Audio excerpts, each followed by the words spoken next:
এক আল্লাহর ইবাদত করো। 40 বছর পর্যন্ত নবী কাউকে বলে নাই নামাজ পড়ো, 40 বছর পর্যন্ত রহমতের নবী কাউকে বলে নাই রোজা রাখো, 40টা বছর পর্যন্ত রহমতের নবী কাউকে বলে নাই যাকাত দাও। কোরআন আসছে, দাওয়াত শুরু হয়ে গেছে।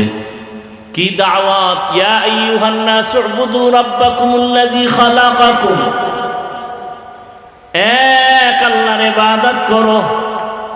মান ক্বালা লা ইলাহা ইল্লাল্লাহ দাখালাল জান্নাহ, যে লা ইলাহা ইল্লাল্লাহ বলে নিজের ভিতরে ফিট করবে সে বিনা হিসাবে জান্নাতি। নবীজি এক আল্লাহর দাওয়াত দেয়। এতদিন নবীর দুশ্মন তেমন ছিল না, এখন দুশ্মন বেড়ে গেছে। ওদিকে রহমতের নবী ইয়াতীম বাবা হারা, 6 বছরে মা হারায় ফেললেন। রহমতের নবী আমার দাওয়াত শুরু করলেন এক আল্লাহর ইবাদতে। হঠাৎ করে রহমতের নবী একদিন বলে, তোমরা রহমানের ইবাদত করো। রহমান। কাফের মুশরিক বেঈমানেরা ওরা খামোখা রাসূলকে আটকাইতো, প্রশ্ন করে। এরকম আমগো সমাজে কিছু বেয়াদব আছে, আউযুবিল্লাহ পারে না, হুজুরের ভুল ধরে, কি নাই? লিকুল্লি শাইইন যিনাতুন ফিল ওয়ারা যিনাতুল মারই তামামুল আদাবি আজ খুদা খা হিমে তৌফিকে আদো বেআদব মাহরুমে গাশ আজ ফজলেরা। মানুষের জীবনের সৌন্দর্য আদবের ভেতরে। আদব মানি হুজুরের সামনে নামাজের সুরতে বসার নাম আদব না। চোখ দিয়া তাকানোর মধ্যে আদব আছে, হাঁটার মধ্যে আদব আছে, বসার ভেতরে আদব আছে। যার মধ্যে আদব নাই তার সৌন্দর্য নাই, তার মধ্যে মানুষত্ব নাই। ওই মুশরিক বেঈমানেরা নবীকে খামোখা প্রশ্ন করত উল্টা পাল্টা, নবীকে আটকানোর জন্য। কিন্তু আল্লাহ যার ইজ্জতের হেফাজতের গ্যারান্টি দিয়েছেন তাকে আবার আটকাবে কে? আল্লাহ বলেন, কোরআন হেফাজতের জিম্মা যেমন আমি আল্লাহর হাতে, মুহাম্মদেরও হেফাজতের জিম্মা আমি আল্লাহর হাতে। ওয়াল্লাহু ইয়াসিমুকা মিনান নাস। আল্লাহ কোরআনে বলেন, হে রাসূল আমি আপনাকে হেফাজত করব, দুশমন থেকে কোনো ভয় নাই, পেরেশানি নাই। মুশরিকরা প্রশ্ন করে, আব্দুল্লাহর সন্তান, এতদিনে এক আল্লাহর ইবাদতের কথা বললা, এখন আবার বলো রহমানের ইবাদত, তাহলে তোমার আল্লাহ কয়জন? বলে একজন। তো রহমান আবার কে? মানির রহমান। নবী বলেন, অপেক্ষা করো, রহমানের পরিচয়টা নিয়ে জবাব দিচ্ছি। আল্লাহ কয়, জিবরাইল যাও রহমানের পরিচয় নিয়ে নবীকে জানায় দাও। নবী যেন বলে দেয়, আর রহমান আল্লামাল কুরআন খালাকাল ইনসান আল্লামাহুল বায়ান। রহমানের পরিচয় দিয়ে আল্লাহ সূরাতুর রহমান পাঠায় দিলেন। রহমান কে? আল্লাহ বলেন, রহমান হলেন তিনি কোরআন শিক্ষা দিলেন যিনি, রহমান হলেন তিনি মানুষ সৃষ্টি করলেন যিনি। এখানে বুঝার বিষয় খেয়াল করেন। আমরা দেখি আমাদের জন্ম আগে, তারপরে আমরা কোরআন শিখছি বড় হইয়া। আল্লাহ কয়, না না, আমি আগে কোরআন শিখাইয়া পরে মানুষ বানাইছি। অথচ বাস্তবে দেখি উল্টা, আল্লাহ আমাদের আগে বানাইছেন পরে কোরআন শিখাইছেন। অথচ স্পষ্ট আল্লাহ বলে, না না, আমি আগে কোরআন শিখাইছি তারপরে মানুষ বানাইছি। তার মানে কি? আল্লাহরে আপনি উল্টা, বাস্তবের উল্টা কেন বললেন? মুফাসসিরিনে কেরাম বলেন, আল্লাহর কথাই সঠিক, আমাদের বুঝার ভেতরে যথেষ্ট পরিমাণ দুর্বলতা। আল্লাহ আসলে আগে কোরআন শিখাইছেন তারপরে মানুষ বানাইছেন। এর ব্যাখ্যাটা ভালো করে শুনবেন, তাহলে বুঝতে পারবেন মাওলানা হওয়া সহজ, মানুষ হওয়া বড় কঠিন। মাওলানা হয়েছি, বক্তা হয়েছি, মানুষ হতে পারিনি। মানুষ তো ছিলেন ফটিয়া মাদ্রাসার বাণী মুফতি আজিজুল হক রহমাতুল্লাহ আলাইহি, সুলতান উদ্দিন নানুপুরি রহমাতুল্লাহ আলাইহি মানুষ। স্টেজে বৈশা যখন নাহমাদুহু বলতেন, ময়দানের মানুষের কান্না শুরু হয়ে যেত। আর আমরা সারা বছর বয়ান করতে করতে গলা শেষ, তলা শেষ, এরপরও দাড়ি খামানেওয়ালার অভাব নেই।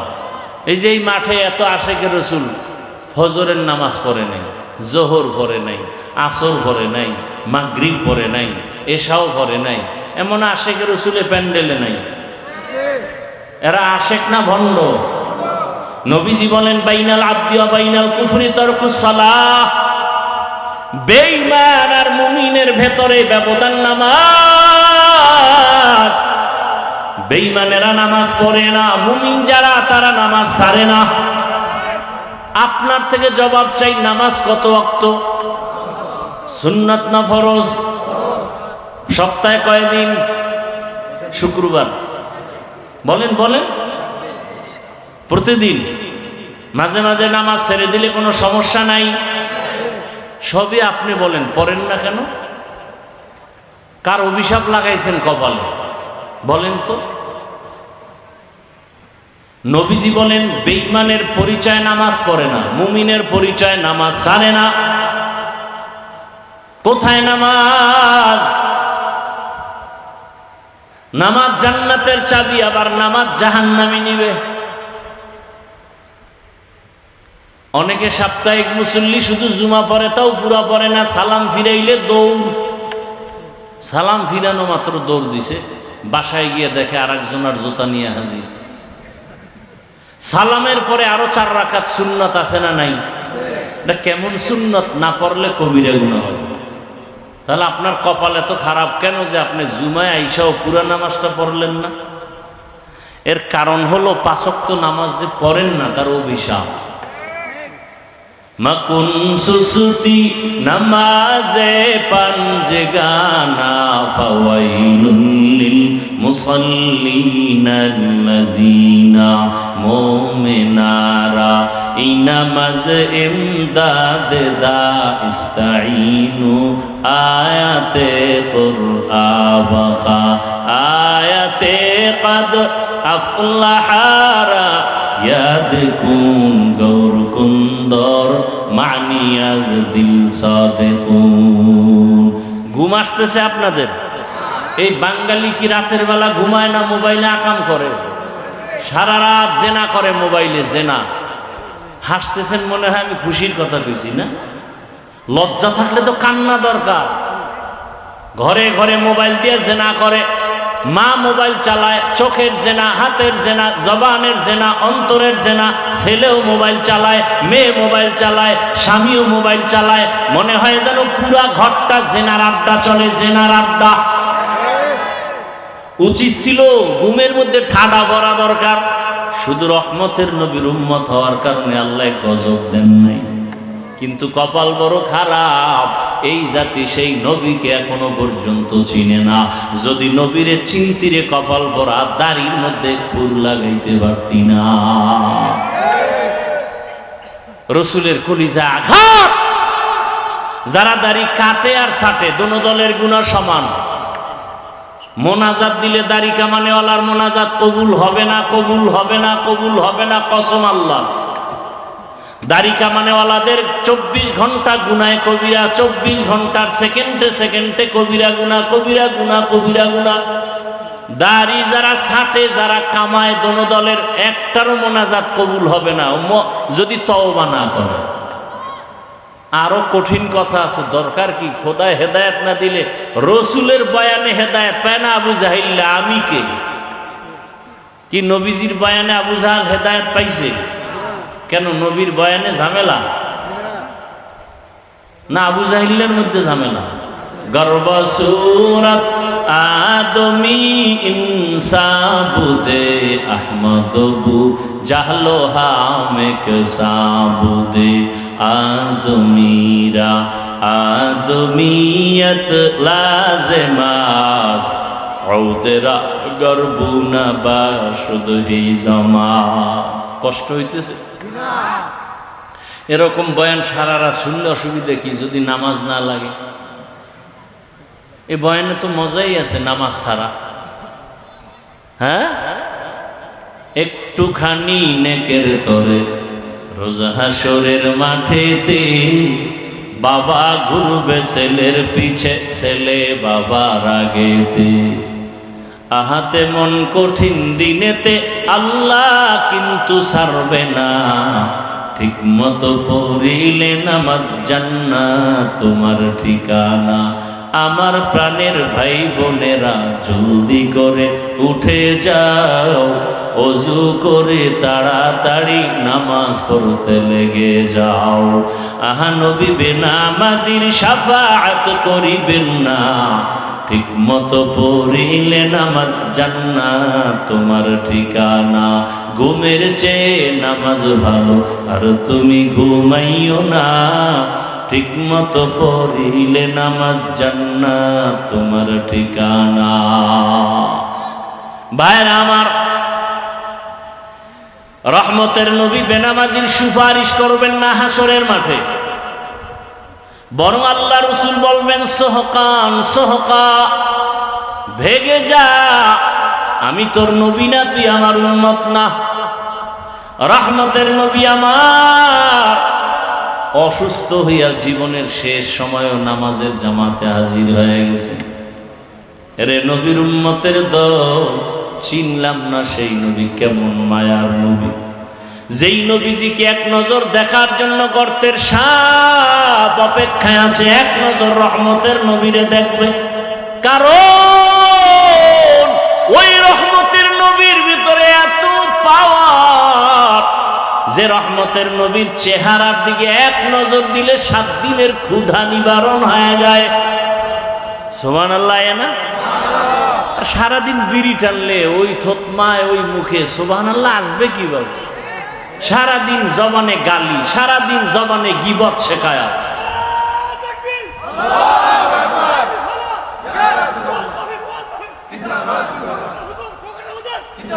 ভাইরা আমার, রহমতের নবী আমার রাস্তা দিয়া হাঁটতেছে, পার্শ্বে রাস্তার দুপার্শ্বের গাছ নত হয়ে রাসূলকে সালাম জানায়। সুবহানাল্লাহ না? একবার সুবহানাল্লাহ বলবা হে উম্মত, জান্নাতে একটা ফলের গাছ হয়ে যাবে। এক সূরায় কয় আমার জান্নাত হইলি সারব, আবার গাছ দিয়ে করুন কি? এরকম তার সেরা আছে না নাই? মানে বুঝলো আর না বুঝলো একটা বইলে ফেললো। কিছু বেয়াদব এরকম আছে, দেখবেন হুদা ইমাম সাহেবকে প্রশ্ন করবে আটকানোর জন্য। ইমাম সাহেব কয় এই মিয়া নামাজ পড়েন না? কয় মুসা নবীর মায়ের নাম কন্ত হুজুর? তো কয় এটা তো আমার মনে নেই, এই জন্যই তো মসজিদে যাই না। আপনাদের মধ্যে কোনো এলিমি নাই? এরকম বেয়াদব আছে না নাই? আল্লাহ হেদায়েত দান করুন। হ্যাঁ, মুসিবত সর্বাঙ্গে ঘা, ঔষধ দিব কোথা? এই যে এতক্ষণ বয়ান করতেছি, একবারও কিন্তু বলি নাই আমার মতো হুজুর হও। বলছি তাবলিগে যাও, পীরের কাছে যাও, না গেলে জাহান্নামে যাবা, একবারও বলি নাই। আর ওই লাইনে বয়ান করার হুজুরও আছে আলহামদুলিল্লাহ। আমার বয়ান একটু ভিন্ন লাইনে। আমি বয়ান করি তাদেরকে যারা স্কুলে পড়ে, কলেজে পড়ে, চাকরি করে, ব্যবসা করে, তাদেরকে বয়ান করি তারা যেন ওখানে থেকে জান্নাত পায়, সে পরামর্শ দিব। তুমি চাকরি করো, ব্যবসা করো, ওখানে থেকে জান্নাতের টিকিট রেডি করো। আমার কলিজার যুবক, তোমার মতো জেনারেল লাইনের মানুষটা স্কুল কলেজে পড়ে, 5 ওয়াক্ত নামাজি আছে না নাই? তুমি পারো না কেন? তোমার কপালে কার বরদোয়া লাগছে? কত র্যাব, আর্মি, পুলিশ, বিডিআর এর চাকরি করে, 5 ওয়াক্ত নামাজি নাই? ওসি, ডিসি, এসপি 5 ওয়াক্ত নামাজ পড়ে, চেয়ারম্যান মেম্বার 5 ওয়াক্ত নামাজ পড়ে। ও ব্যবসায়ী বাবারা, আপনারা ব্যবসার অজুহাতে কেন নামাজ ছেড়ে দিলেন? দুনিয়াতে না একটু বাহাদুরি করলেন, আল্লাহর কাছে কি জবাব দিবেন? আল্লাহ হেদায়েত দান করুন। রহমতের নবী আমার আম্মা জান আয়েশা রাদিয়াল্লাহু আনহা বলেন, নবীজির ঘাম বোতলে ভরে রাখতাম আর মিস্ক আর আতর হিসেবে আমরা ব্যবহার করতাম। কেমন মায়ার নবী আমার, চিনলাম না সেই নবীকে। নবীকে চিনছি, চিনি নাই, তারপরও চেষ্টা করছি ওই পথে গিয়া টুপি পরছি। বাবার নামের টুপি পরি নাই, রসুলের মহব্বতের টুপি।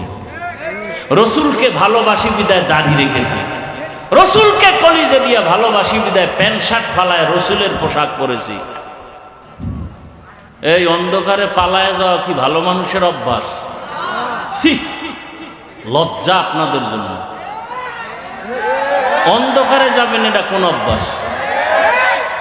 আল্লাহ হেদায়েত দান করুন, আল্লাহ হেদায়েত দান করুন। জিন্দগি মে বন্দগি তু করনা হে, जिंदगी में बंदगी तू करना है, जिंदगी बे बंदगी शर्मिंदा है, जिंदगी बे बंदगी शर्मिंदा है। यहाँ हम सब मुसाफिर दिल ना लगा, अहले दिल की नजर से रूह करता जा। यहाँ हम सब मुसाफिर दिल ना लगा, अहले दिल की नजर से रूह करता जा। शाह दौलत सब फकीर गर नेक नहीं, शाह दौलत सब फकीर गर नेक नहीं, जिंदगी में बंदगी तू करना है, जिंदगी बे बंदगी शर्मिंदा है, जिंदगी बे बंदगी शर्मिंदा है। भाईरा আমার, আল্লাহ বলেন আমি এমন রহমান, আগে কোরআন শিখাইলাম পরে মানুষ বানাইলাম। অথচ বাস্তবে দেখি আমরা আগে দুনিয়াতে সৃষ্টি হয়েছি পরে কোরআন শিখছি। ও দয়ার মালিক, আপনি উল্টা বললেন কেন? মুফাসসিরিনে কেরাম বলেন আল্লাহটাই সঠিক, আমাদের বুঝের ভেতরে দুর্বলতা। আল্লাহ আগেই কোরআন শিখাইছেন পরে মানুষ বানাইছেন। এ আমার টোটাল বয়ানের মূল থিমটা এই জায়গায়, খুব খেয়াল করবেন, দ্রুত শেষ করে ফেলতেছি, খুব খেয়াল করবেন।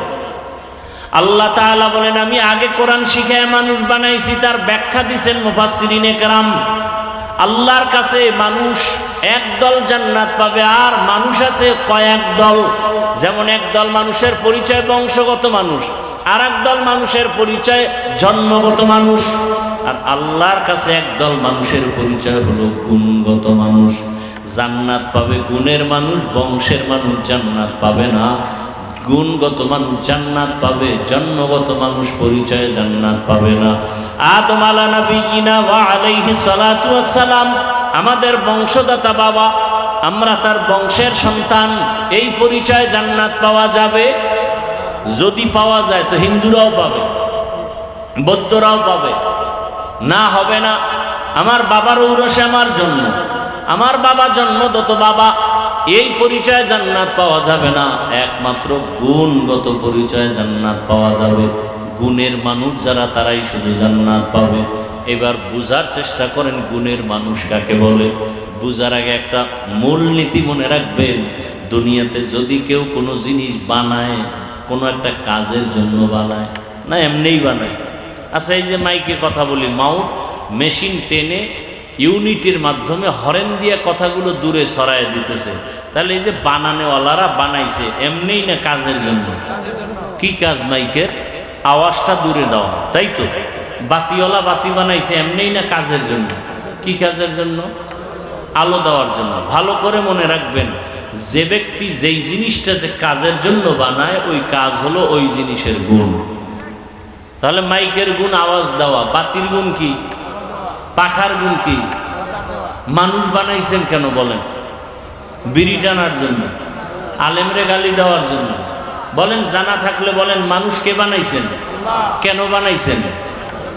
ওয়ামা খালাকতুল জিন্না ওয়াল ইনসা ইল্লা লিয়াবুদুন।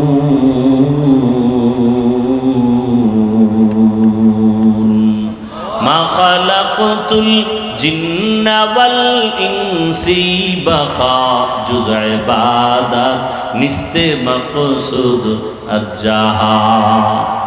বলেন আবার, আল্লাহ মানুষ বানাইছেন কেন? কোন কাজ? ইবাদত। তাহলে মানুষের গুণের নাম ইবাদত। এখন ইবাদতটা কি মন গড়া হবে না নিয়ম আছে? নিয়মটা জানার জন্য লাগবে কোরআন। ইবাদতের নিয়ম আছে কোরআনে। বলে কোরআন বুঝি না, বলে হাদিস লও। কোরআন হাদিস কোনোটাই বুঝি না, বলে বুঝনেওয়ালা আলেমের কাছে যাও। কোরআন হাদিস বুঝিয়া আলেম থেকে নিয়ম যাই না, ইবাদত করলে তুমি গুণের মানুষ। তাহলে গুণের মানুষ হইতে লাগবে ইবাদত। ইবাদত শিখতে লাগবে কোরআন। কোরআন হাদিস বুঝতে লাগবে উলামায়ে কেরাম। আল্লাহ এই দিকে ইঙ্গিত করে বলেন, আমি আগে মানুষ বানাই নাই, আগে কোরআন শিখাইছি, তারপরে মানুষ বানাইছি। অর্থাৎ কোরআনের নিয়ম যাই না যারা ইবাদত করবে তারা গুণের মানুষ, আর এই গুণের মানুষেরাই বিনা হিসাবে জান্নাতি। গুণের মানুষ হতে হলে ইবাদত লাগবে, ইবাদত শিখতে হলে কোরআন লাগবে, কোরআন বুঝতে হলে আলেম লাগবে। এখন আলেম পাওয়া যাবে কোথায়? রমনা পার্কে, কলেজে, কোথায়? এটা কি? এই মাদ্রাসা আলেম তৈরি হয়, কোরআনের তালিম হয়, হাদিসের তালিম হয়। এখান থেকে মুবাল্লিগ, মুজাহিদ, পীর, মাশায়েখ তৈরি হয়। কোরআন ও হাদিসের ইলম অর্জন করে এরা রাসূলের ওয়ারিস হবে, উলামায়ে আহলে হক। এদের মাধ্যমে তুমি ইবাদত করো। এবার যদি দেখেন মাইক আওয়াজ না দেয়, সবাই সালাম দিবে, বলবে এটা গুণের মাইক না, ফেলে দাও। বাতি যদি আলো না দেয়, বলবে ভেঙ্গে ফেল, এটা গুণের বাতি না। পাখা যদি বাতাস না দেয়, বলবে ফেলে দাও, গুণের পাখা না। ঠিক নি? মানুষ যদি ইবাদত না করিয়া কবরে যাও, আল্লাহ বলবে ফেরেশতা এটাকে লাথি মেরে জাহান্নামে ফেলে দাও, এটা গুণের মানুষ না। জাহান্নাম বানায় রাখছেন, আল্লাহ বলবেন একে জাহান্নামে ফেলে দাও। এরে যুবক, কয়দিন আর দুনিয়াতে বাঁচবা? স্কুলে বড় বাধা নাই, কলেজে বড় বাধা নাই। ডাক্তার হও, কলিজা দিয়া দোয়া করে গেলাম। ডাক্তার হও, ইঞ্জিনিয়ার হও, প্রফেসর হও, ওসিডিসিএসপি হও। দাবি একটা বেয়াদব হইও না। আমার দেশে মাওলানার অভাব নাই, মুফতির অভাব নাই, মুহাদ্দিসের অভাব নাই, বক্তারও, মাদ্রাসারও। আমার দেশে আদর্শ ডাক্তারের অভাব, আদর্শবান ইঞ্জিনিয়ারের অভাব, আদর্শবান ওসিডিসি এমপি মন্ত্রীর অভাব। কথা ঠিক? ডাক্তার হও তবে তাসলিমার মতো বেয়াদব হইও না। প্রফেসর হও তবে ঢাকা কলেজের আহমদ শরীফের মতো বেঈমান হয় না। ডাক্তার হলে জাকির নায়েকের মতো সম্মানের ডাক্তার হও। আর সম্মানের ডাক্তার যদি হতে চাও, 3 জায়গার দোয়া লাগবে। কয় জায়গা? 3 জায়গায় বেয়াদবি করা যাবে না। আল্লাহর কসম একবার, আল্লাহর কসম 2 বার, আল্লাহর কসম 3 বার, ওয়াল্লাহি বিল্লাহি তাল্লাহি। 3 জায়গায় বেয়াদবি করলে মরার আগে জুতার বাড়ি। মরার পরে না আগে? আর যদি 3 জায়গার দোয়া নাও, আল্লাহর কসম, আল্লাহর কসম, আল্লাহর কসম, তোমার সম্মান হবে গোটা দুনিয়া জোড়া। কয় জায়গার দোয়া? এই 3 জায়গার বড় দোয়া নিলেও জুতা, আর দোয়া নিলেও তুমি হিরো। 3 জায়গার প্রথম মা বাবা, মা বাবার দোয়া থাকবে, তোমার জীবন সফল। বেয়াদবি করবা, মরার আগে জুতা রেডি। দ্বিতীয় জায়গা শিক্ষক। কি এখন তো শিক্ষকের সাথে বেয়াদবি চলে। এতদিন শুনতাম স্কুল কলেজ, এখন মাদ্রাসায় শুরু হয়ে গেছে শিক্ষকের বিরুদ্ধে আন্দোলন। আল্লাহর কসম, যারা বেয়াদবি করবে শিক্ষকের বিরুদ্ধে, ওদের ধ্বংস মরার আগেই অনিবার্য। কে আসতে বলেন কেন? আল্লাহ হেদায়েত দান করুন। 3 জায়গার প্রথম কি? দ্বিতীয় শিক্ষক। 3 নাম্বার হলো উলামায়ে কেরাম। এই 3 জায়গার দোয়া থাকলে আপনি ডাক্তার হলেও সফল। আমার দেশে সফল ডাক্তার নাই, ইঞ্জিনিয়ার নাই, আবার বেয়াদব আছে না নাই? রাস্তা দিয়া চলার সময় মাঝে মাঝে দেখি ল্যাংটা পাগল ইংলিশে কথা কয়, দেখছেন কোনোদিন?